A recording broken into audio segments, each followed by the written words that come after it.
저 멀리 배는 나의 시온성 찬양하겠습니다.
오늘 말씀은 누가복음 6장 12절에서 19절까지의 말씀입니다. 이때에 예수께서 기도하시러 산으로 가사 밤이 새도록 하나님께 기도하시고 밝음에 그 제자들을 부르사 그 중에서 12를 택하여 사도라 칭하셨으니 곧 베드로라고도 이름을 주신 시몬과 그의 동생 안드레와 야고보와 요한과 빌립과 바돌로메와 마테와 도마와 알페오의 아들 야고보와 셀롯이라는 시몬과 야고보의 아들 유다와 예수를 파는 자들 가롯 유다라. 예수께서 그들과 함께 내려오사 평지에 서시니 그 제자의 많은 무리와 예수의 말씀도 듣고 병 고침을 받으려고 유대 사방과 예루살렘과 드로와 시돈의 해안으로부터 온 많은 백성도 있더라. 더러운 귀신에게 고난받은 자들도 고침을 받은지라. 온 무리가 예수를 만지려고 힘쓰니 이는 능력이 예수께로부터 나와서 모든 사람을 낫게 함이로다. 아멘. 오늘 본문은 예수님께서 12명의 제자를 사도로 세우시는 일에 대해서 말씀하고 있습니다. 오늘 본문이 어떻게 시작되는지 한번 보시기 바랍니다. 이때에 라는 말로 시작하고 있습니다. 우리는 성경을 묵상할 때 이런 표현들에 반드시 주목해야 합니다. 본문을 해석하는 아주 중요한 단서가 되기 때문입니다. 그렇다면 이때라고 했으니까 그 앞에 무슨 일이 있었는지 봐야 되겠죠?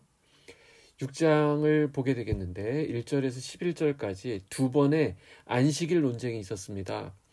예수님의 제자들이 안식일에 밀밭 사이를 지나다가 이삭을 손으로 잘라서 비벼 먹은 일로 인해서 바리새인들이 이거 하지 못할 일을 했다라고 시비를 걸었습니다. 여기서 하지 못할 일이라고 하는 것은 남의 밭에 있는 밀 이삭을 따서 먹은 일에 대해서 얘기한 것이 아니라 안식일에 하지 말아야 될 일을 했다는 것입니다.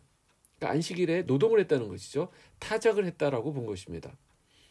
하지만 예수님께서는 다윗이 자기와 함께한 사람들이 진설병을 먹은 일을 이야기하시고 그것은 안식일을 어긴 것이 아니라고 말씀하셨습니다. 또 다른 안식일이 나오죠. 예수님께서는 그때 오른손 마른 사람을 고쳐주셨습니다. 그래서 그 손을 내밀라 이렇게 말씀하시고 그 손을 치료해 주시는데, 이때도 서기관과 바리새인들은 이것이야말로 안식일을 어긴 것이라고 시비를 걸었습니다. 하지만 예수님께서는 안식일에 생명을 구하는 것이 옳지 않겠느냐라고 말씀하시면서 그들의 말문을 닫아버리셨습니다.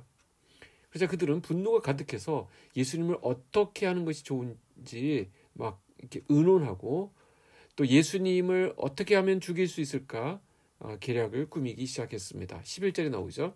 그들은 노기가 가득하여 예수를 어떻게 할까 하고 서로 의논하니라.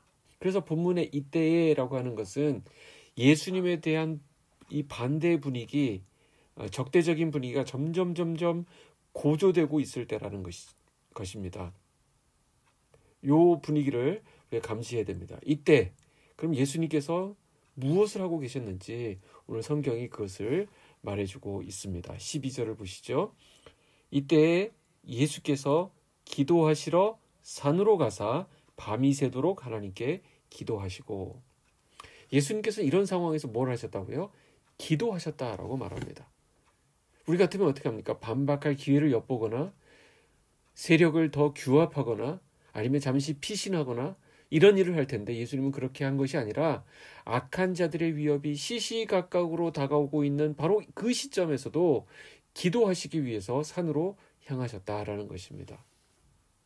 이 기도 후에 예수님께서 하신 일이 무엇입니까? 오늘 본문의 핵심이죠. 제자 세우는 일을 하셨습니다. 그 제자들은 어떤 제자들입니까? 공생의 기간 동안에 예수님과 함께 사역하고 또 나중에는 예수님의 뒤를 이어서 이 생명 사역을 이어갈 그 사도들을 선택하셨다라는 것입니다. 예수님임에도 불구하고, 하나님의 아들임에도 불구하고 그렇게 기도하셨다고 한다면 우리는 어떻습니까? 우리 역시 기도를 소홀히 해서는 안 된다는 것이죠. 기도의 세계가 확장되면 확장될수록 우리를 향한 하나님의 뜻과 하나님의 마음이 우리에게 전달이 되고요, 우리 하나님의 사람으로 성숙한 모습으로 살아갈 수 있습니다. 오늘 나의 기도의 질량은 충분한가 한번 점검해 볼 수 있기를 바랍니다. 13절입니다. 밝음에 그 제자들을 부르사 그 중에서 12를 택하여 사도라 칭하셨으니, 예수님께서는 기도하신 후에 제자 중에서 12명을 불러 그들을 사도라고 칭하셨습니다. 제자들이 있습니다. 그리고 그 중에서 12를 택하셨다는 것은 예수님을 따라다닌 사람들이 12명만이 아니었다는 것이죠. 상당수의 제자들이 있었습니다. 예수님을 따라다니고 있었습니다. 자, 주님을 따를 수 있다는 것, 그것만 해도 크나큰 복이죠. 그러나 그 중에서 12명으로 택함을 받았다고 하는 것은 말할 수 없는 은혜입니다. 우리가 주님을 따르게 되고 또한 주님으로부터 쓰임을 받는 것, 정말 놀라운 은총입니다. 오늘 말씀은 그 12명의 이름을 하나하나 불러 기록하고 있습니다. 자, 부름받은 제자의 면면을 보십시오. 그렇게 매력적인 구성이 아님을 알 수 있습니다. 당시의 시선으로 보았을 때 솔직히 말해서 이것은 오합지졸입니다. 더 심하게 말하면 어중이 떠중이라 해도 과언이 아닙니다. 자격 없는 사람을 제자로 부르시고 사도로 세우시는 주님의 부르심은 정말 놀랍고 신비스럽습니다. 그러나 그보다 훨씬 더 중요한 것은 우리의 삶이 주님의 제자로서 걸맞는 삶을 살아가는 것입니다. 우리가 주님의 부름을 받았다는 것이 얼마나 감사한지 모릅니다. 우리가 하나님의 자녀가 되었을 뿐만 아니라 하나님 나라를 위한 일꾼으로 오늘도 우리를 부르고 계십니다.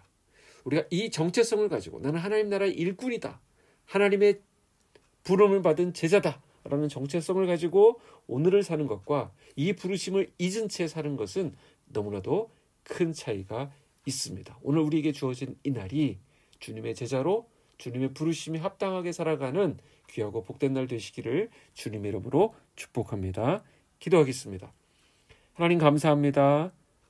어느덧 또 금요일이 됩니다. 하나님, 우리에게 주시는 하루하루가 너무나도 소중하고 복된 날인데 우리가 이 날을 허비하지 않게 해주시고 우리를 부르신 주님의 부르심을 기억하면서 그 부르심에 맞게 살아갈 수 있도록 인도하여 주시옵소서. 오늘도 우리가 있는 자리에서 주님의 제자로 그 정체성을 가지고 살게 하시고 우리가 있는 자리에 우리 주변에 예수 그리스도가 증거되는 그런 주님의 도구로 쓰임받는 오늘 하루 되게 하여 주시옵소서. 예수님의 이름으로 기도하옵나이다. 아멘.